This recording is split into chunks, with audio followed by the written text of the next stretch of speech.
inisial JFB.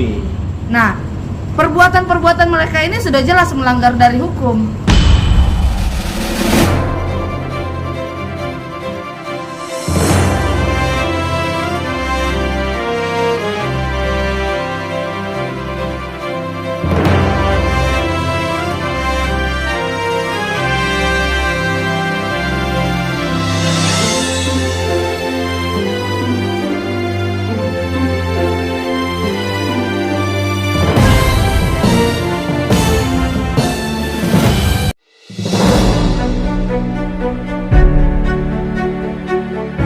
Pengusaha ternama pemilik Yo besar tega merampas anak yang tengah disusui ibunya, meski ia ayahnya.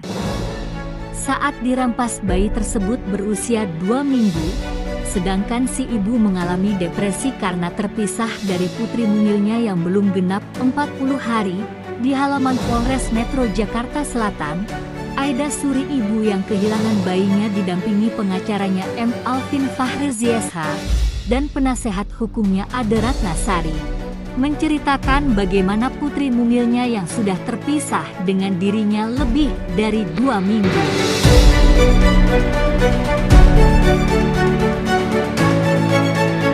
Yang disampaikan di Polres Jakarta Selatan kepada wartawan media newsvirakata.com hari Rabu tanggal 19 Juni 2024. Menurutnya, bayi tersebut merupakan anak pertama yang lahir dari rahimnya. Saat dirinya tengah menyusui, datang FFB, suaminya yang pengusaha dan pemilik Yo. Lalu JFB langsung merenggut putrinya yang sedang disusui Aida, ibunya, dan langsung pergi meninggalkan rumah. Sudah lebih dari 2 minggu saya terpisah dengan bayi saya. Ibu mana yang rela terpisah dari bayinya? Saya memang datang ke rumah suami saya jika ingin melihat bayi saya, tapi bila saya datang, saya juga tak boleh menyusui anak saya. Pungkas Aida dengan mata sembab akibat sering menangis bila teringat bayinya. Dikatakan, Aida tak tahu apa sebabnya suaminya memisahkan dia dengan putri mungilnya. Tapi memang sebelumnya JFB pernah meminta izin darinya untuk menikah lagi, namun ia tak mengizinkan karena sebelum mereka menikah sudah perjanjian untuk tidak menikah lagi.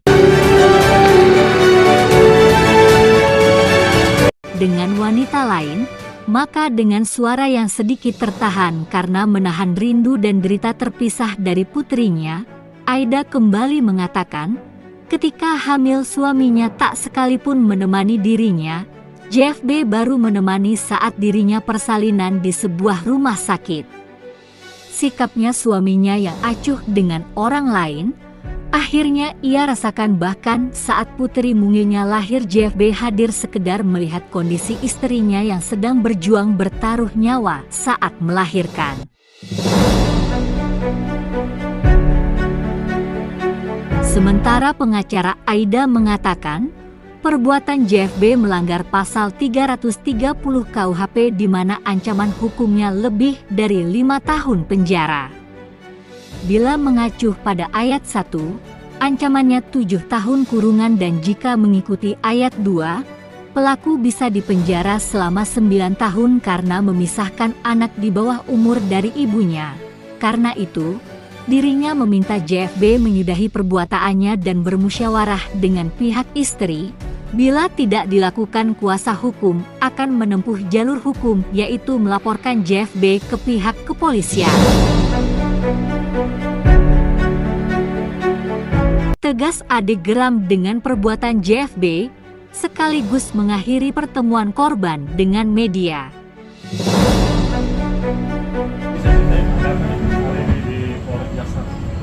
Kalau untuk kedatangan kita ke Polres Jaksel pada siang hari ini, kita mengecek proses laporan perkara dari Ibu Ade Ratnasari. Itu satu. Yang kedua, kita bersama klien kita di sini untuk memberikan keterangan terkait adanya anaknya itu yang hilang. Kalau kita bilang anaknya diambil oleh suami dan kawan-kawannya yang lain. Pada dasarnya perbuatan seseorang yang mengambil anak secara paksa dari orang tua atau walinya termasuk kejahatan terhadap kemerdekaan orang sebagaimana diatur di dalam pasal 330 KUHP. Nah, di sini adanya dugaan tindak pidana pada pasal 330 yang dilakukan oleh suaminya yang berinisial JFB. Nah, tentu kita terus mendalami terkait dengan unsur-unsurnya karena bagaimanapun secara penjelasan analisis yuridis sebagaimana pengambilan anak secara paksa. Iya, paksanya juga. Oke, pengambilan anak secara paksa oleh orang tuanya yang perlu saya ulangi yang termasuk mengambil anak secara paksa itu maupun orang tuanya ketika anak masih di bawah umur, masih dalam keadaan menyusui, itu tidak boleh. Kembali lagi kepada pasal 330 KUHP.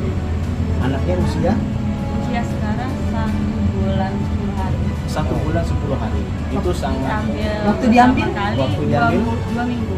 Nah, posisi anak itu ketika diambil masih usianya sekitar 2 minggu kurang lebih. Iya, saya nggak bisa ngapa-ngapain pun karena saya tidak berpower dan mantan suami saya powernya gede.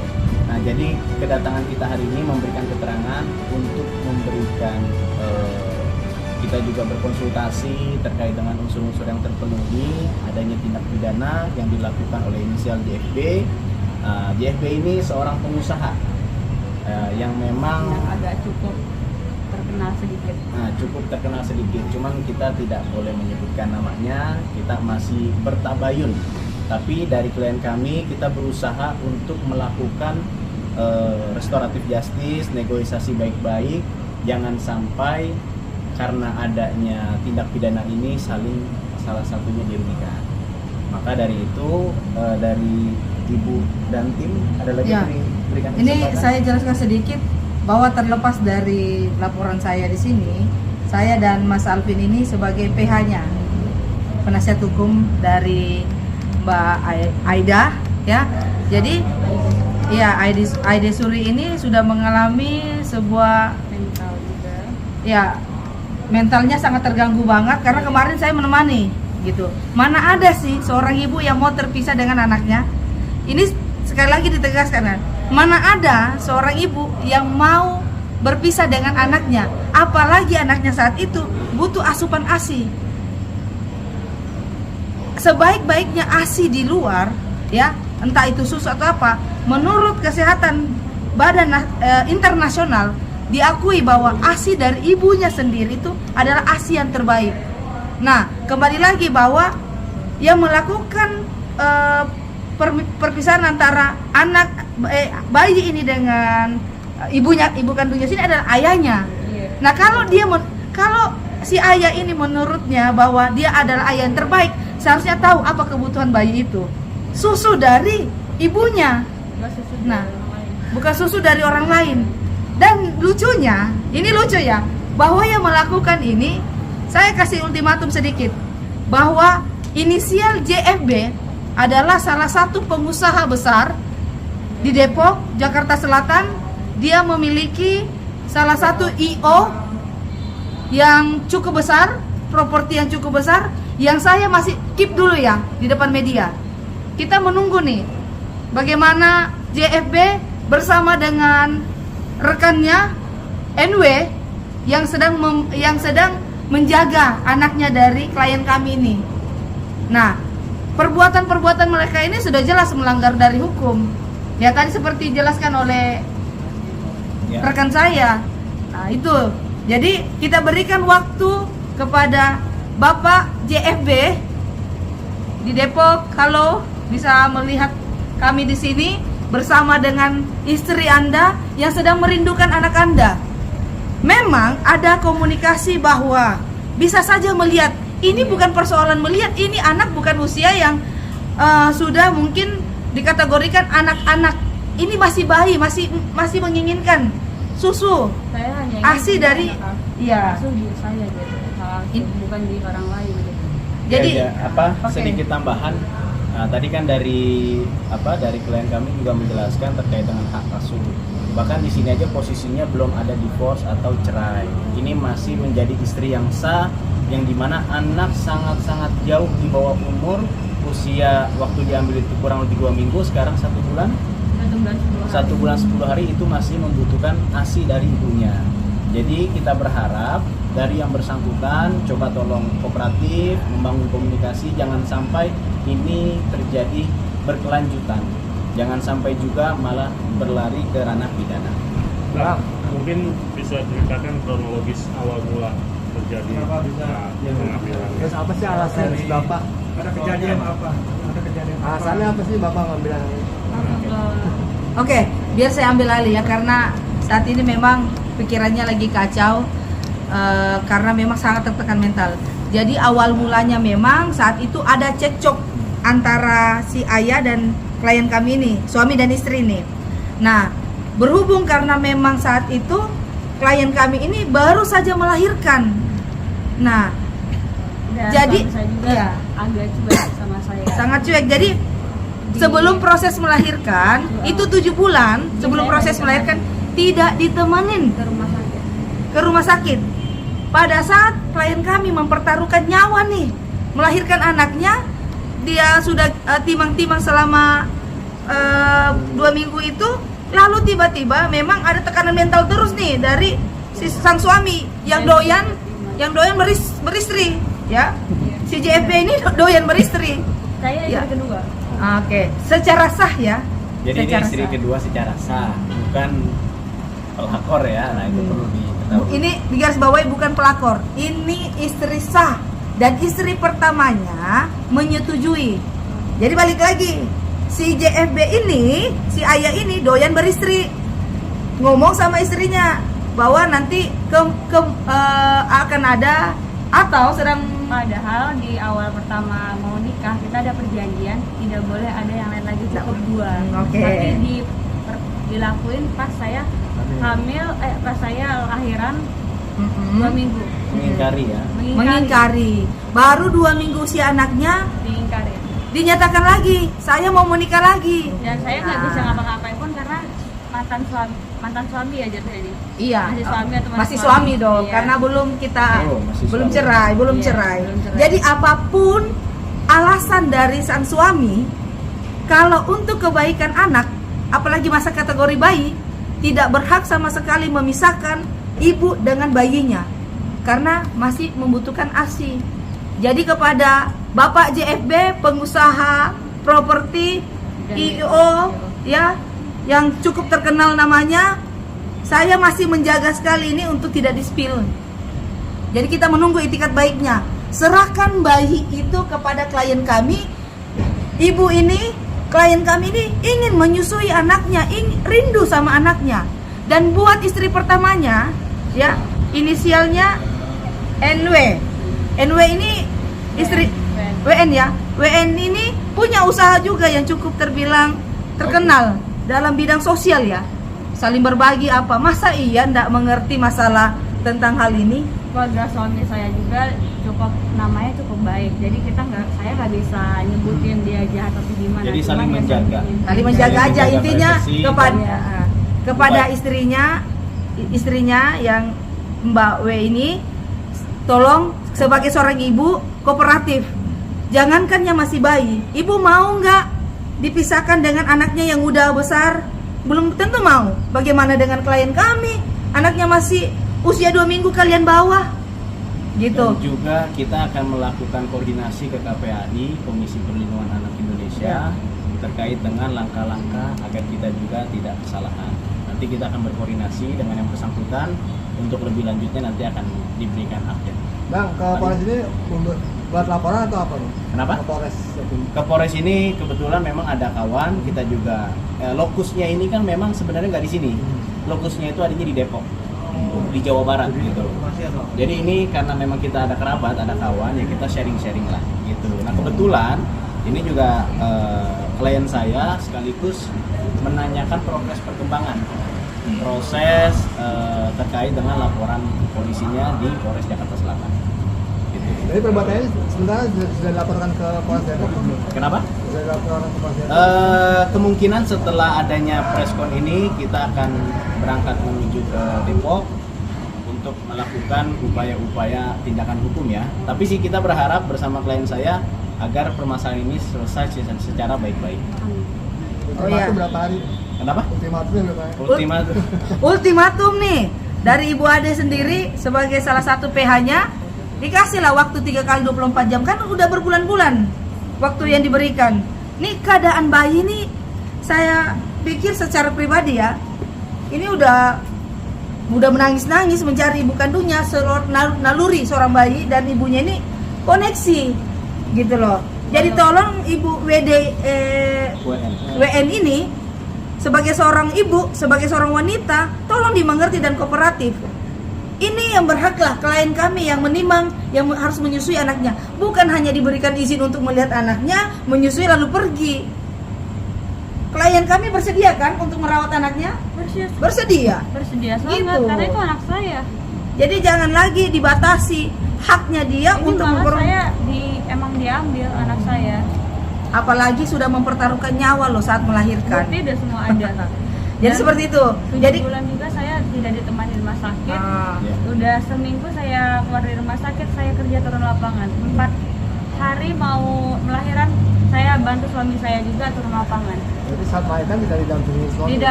Didampingin. Jadi kembali lagi ke prinsip hukum. Cuman emang suaminya emang agak rada cuek juga gini, cuman ya saya nggak sanggup juga lagi. Dan dia apa namanya? selalu memberikan kata-kata yang membuat mentalnya dia menjadi rusak. Jadi kembali lagi Nah, kembali lagi ke prinsip hukum bahwasanya kalau mengenai unsur-unsur pasal 330 di situ kan diatur ada ayat 1 dan ayat 2. Yang dimana memang ayat 1 ini pun juga masa tahanannya itu kurang lebih sekitaran 7 tahun, dan ayat 2 ini menjelaskan belum cukup umur atau anak masih di bawah umur itu tuntutannya 9 tahun. Jadi kita akan terus berupaya ketika memang di dalam unsur-unsur itu terdapat 3, barang siapa dengan sengaja yang ketiganya itu mengambil secara paksa anak di bawah umur itu, nah itu diatur di dalam pasal tersebut. Pokoknya intinya kita terus berupaya melakukan penegakan hukum secara konstitusional. Semoga saja menemukan titik jalannya ya, dan anaknya segera kembali ke pangkuan hukum. Amin. Paling Mungkin itu saja. Ada mungkin pertanyaan? terakhir dari si kakaknya, apa yang mau disampaikan dan menekan? Ya, saya mau anak saya kembali, kita baik-baik, hanya itu aja. Nggak ada yang lain. Tapi ya suami saya ini orangnya keras, anaknya tetap di dia gitu. Kemarin saya udah ketemu anggotanya dia, tapi dibilangin gini, tetap anak saya tetap di suami saya nggak terima gitu. Masa saya cuma bisa datangin ke rumah dia, saya liatin anak saya disusuin orang, kan nggak etis ya. oh, sangat Itu aja sudah Itu sangat salah. nggak etis Sudah banget. salah. Saya Nggak boleh. diapain? Saya nggak mau balik sama suami saya karena dia sudah ngelakuin perselingkuhan. Nah, ini lagi tambahan. Bagaimana perasaan ibu-ibu di luar sana lah, para wanita, ya, ketika punya anak, tapi melihat anaknya disusui dengan orang lain. Itu saya nggak sangat tidak Itu terima. sangat perbuatan yang sangat kejam ya. Saya Ini tidak ada ibu kandungnya. Dan sekali lagi dibilang, saya sampaikan bahwa ultimatum ini tidak main-main. Mau powernya seperti apa? Kalau yang dinyatakan salah ya salah, gitu. Dan kalau memang merasa bahwa saya benar, atau ayo kita buat dialog terbuka. Kita siapkan dialog terbuka, kita undang. Mau nggak? Berani nggak di depan media? Gitu. Jangan mental klien saya ini. Saya baru sebulan lebih saya lahiran kurus banget. Karena tekanan batin dari awal. Saya Nah. sangat tekanan batin. Cukup paling ya? Ada lagi? Komunikasi Belum terakhir ada- kapan sih? Belum ada proses, maksudnya ingin bercerai seperti apa? Saya pengen bercerai banget. Kalau Tapi dari anak pihak saya- istri ada keinginan. Kenapa? Saya sudah nggak tahan lagi dari setahun itu. Karena saya 7 bulan seorang istri yang baru ya lagi hamil, pasti butuh ayahnya untuk nemanin ke rumah sakit. Tapi saya nggak ditemanin selama 7 bulan. Tapi kapan kira-kira akan mengajukan atau nunggu etikat dulu apa seperti apa?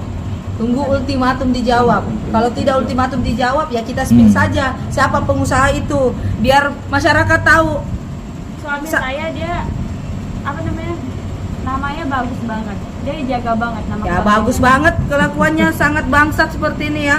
Jadi Terakhir intinya komunikasi, JB. Bang. Terakhir komunikasi mungkin apa di blog apa Terakhir enggak? di komunikasi 10 hari yang lalu. Oke.